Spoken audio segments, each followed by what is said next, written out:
Skin disease एक ऐसी problem है जिसका ट्रीटमेंट बहुत लंबे टाइम तक चलता है और अगर आप उसमें स्टेरॉइड्स ले रहे हैं या कोई ना कोई ऐसे टॉपिकल ऑइंटमेंट्स ले रहे हैं जिससे आपको कुछ टाइम तो आराम मिलता है पर बाद में वो बीमारी वापस आ जाती है।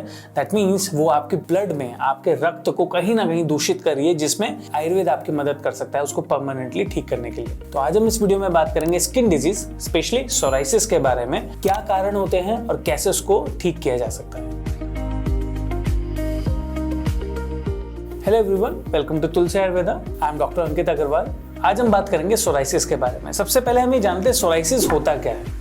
सोराइसिस एक ऑटो इम्यून डिजीज है। अब ऑटो इम्यून डिजीज का क्या मतलब हुआ? एक ऐसी डिजीज जहां पे आपके हेल्दी सेल्स डिस्ट्रॉय होते हैं एक अनहेल्दी सेल्स की वजह से, उसको कहते हैं ऑटो इम्यून डिजीज, जहां पे आपके ही बॉडी सेल्स खुद ही डिस्ट्रॉय हो रहे हैं। क्लिनिकली कई बार देखा जाता है कि ये कई जेनेटिक फैक्टर्स की वजह से भी हो सकती है।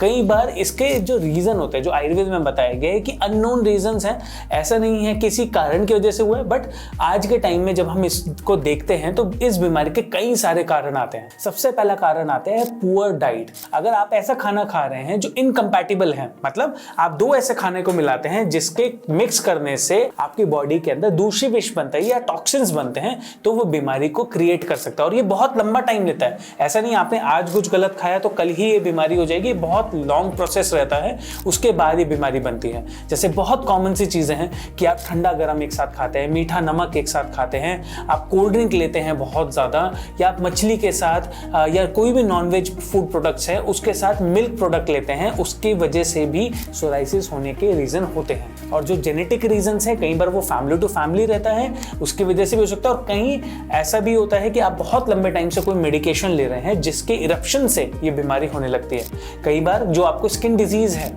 उसकी वजह से भी जब वो प्रोग्रेसिव होती है या बहुत क्रॉनिक हो जाती है, वो भी सोराइसिस में कन्वर्ट हो सकती है। कई बार एक्जिमा भी सोराइसिस में कन्वर्ट होता है। तो ये कई सारे कारण हैं जिसके वजह से सोराइसिस डेवलप होता है। अब इसके अंदर लक्षण क्या आते हैं, सिम्टम्स क्या दिखते हैं? सबसे पहला और सबसे कॉमन लक्षण ये होता है कि जिस भी एरिया पे सोराइसिस रहता है वहां पे स्केलिंग होना स्टार्ट होता है। स्केलिंग इन द सेंस वहां पे ड्राई होने लगता है, ड्राई होके वहां पे फिश लाइक स्केल्स बनते हैं जो शाइनी स्केल्स होते हैं, और जब आप उसको इच करते हैं, रब करते हैं, वो झड़ता है। जैसे डैंड्रफ होता है उसी तरीके से वो मोटा मोटा स्केल्स वो झड़ना शुरू होता है। ये काफी कॉमन सिम्टम है जो सोराइसिस के अंदर होता है। उसके बाद ड्राइनेस आती है, इचिंग बहुत ज्यादा होती है। अगर वो जॉइंट्स पर है तो जब भी आप मूवमेंट करते हैं जॉइंट्स की, तो वहां से कई बार बहुत इतनी ड्राइनेस हो जाती है कि वहां से ब्लीडिंग होना स्टार्ट होती है। बहुत पेनफुल कंडीशन होती है कई बार ये, और जिसको भी ये बीमारी होती है उसको बहुत प्रॉब्लम आती है। तो अगर आप कंटिन्यूअस वहां पे टॉपिकल ऑइंटमेंट लगा रहे हैं, स्टेरॉइडल ऑइंटमेंट लगा रहे हैं, नारियल का तेल लगा रहे हैं, कुछ ना कुछ ट्यूब लगा के तेल लगा के थक चुके हैं, तो इसका रीजन एक्सटर्नल नहीं होता। इसका रीजन होता है जब आपके शरीर में, आपके गट में, आपके पेट में जो पित्त रहता है, पित्त डिस्टर्ब होने लगता है और पित्त के साथ कफ मिलता है, तब जाके बीमारी बनती है। ये आयुर्वेद का मानना है। तो अगर आप एक्सटर्नली इसको ठीक करने में लग रहे हैं तो कभी भी इसका इलाज नहीं होता। इसको अगर ठीक करना है तो इंटरनली होता है और आयुर्वेद से इसको ठीक किया जा सकता है। ऑटोइम्यून बिल्कुल चेंज नहीं होता, बट बीमारी को इतना ठीक किया जा सकता है कि ये कभी भी आपको दोबारा नहीं होता या इससे कोई भी दिक्कत नहीं होती। हमने मोर देन 2000 प्लस सोराइसिस के पेशेंट किए हैं जिसमें वो कंप्लीटली रिवर्सिबल हुए हैं, उनके अंदर कोई प्रॉब्लम नहीं है और बहुत टाइम हो गया है जब हम उनका फॉलोअप पे रख रहे हैं, और कोई भी किसी भी तरीके की ड्राइनेस, इचिंग, कोई भी सोराइसिस के सिम्टम्स भी नहीं है। तो ऐसा नहीं है ये बिल्कुल ठीक नहीं हो सकता, बट आयुर्वेद अपनी शक्ति से इसको बिल्कुल ठीक कर सकता है। अब सिंपल सी कुछ चीजें हैं, अगर आप ध्यान रखते हैं तो सोराइसिस होने के रीजन बहुत कम हो जाते हैं। पहली चीज आपको यही ध्यान रखना है कि अगर आप कोई ऐसी चीज खा रहे हैं जिनकी गुण अलग हैं, जो वीर्य में अलग हैं, आपको भी पता है कि कौन सी चीज खाने में गर्म है, कौन सी ठंडी है, किसकी तासीर गर्म है, किसकी तासीर ठंडी है, तो उनको कभी मिक्स करके मत खाएं। दूध के साथ हमेशा ध्यान रखें, ना तो आपको पराठे खाने हैं, ना आपको नमकीन खानी है, ना बिस्किट्स खाएं। कोशिश करें बेकरी वाली चीजें भी ना खाएं। और अगर आपको सोराइसिस है ऑलरेडी तो बेकरी कभी भी मत खाएं, उसको बिल्कुल अवॉइड करना चाहिए। अगर आप एनिमल प्रोटीन को किसी भी फॉर्म में लेते हैं, चाहे एग ले रहे हैं, चाहे आप नॉनवेज खा रहे हैं, तो आपको बिल्कुल अवॉइड करना है। इस चीज का ध्यान रखिए। अगर आप मीठा ज्यादा लेते हैं तो इचिंग ज्यादा बढ़ेगी, तो मीठा कम से कम रखिए।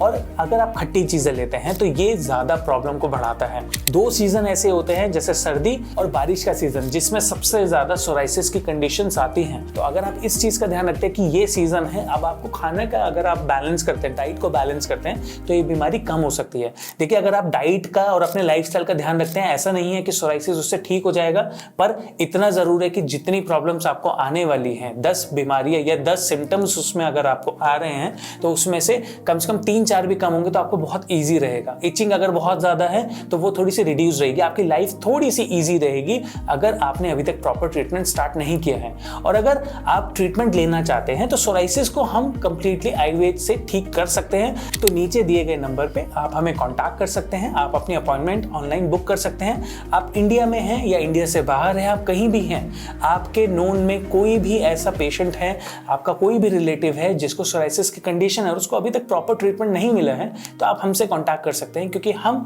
आयुर्वेद की मदद से, तुलसी आयुर्वेदा में आपकी मदद कर सकते हैं कि आप अपनी बीमारी को बिल्कुल ठीक कर सकें।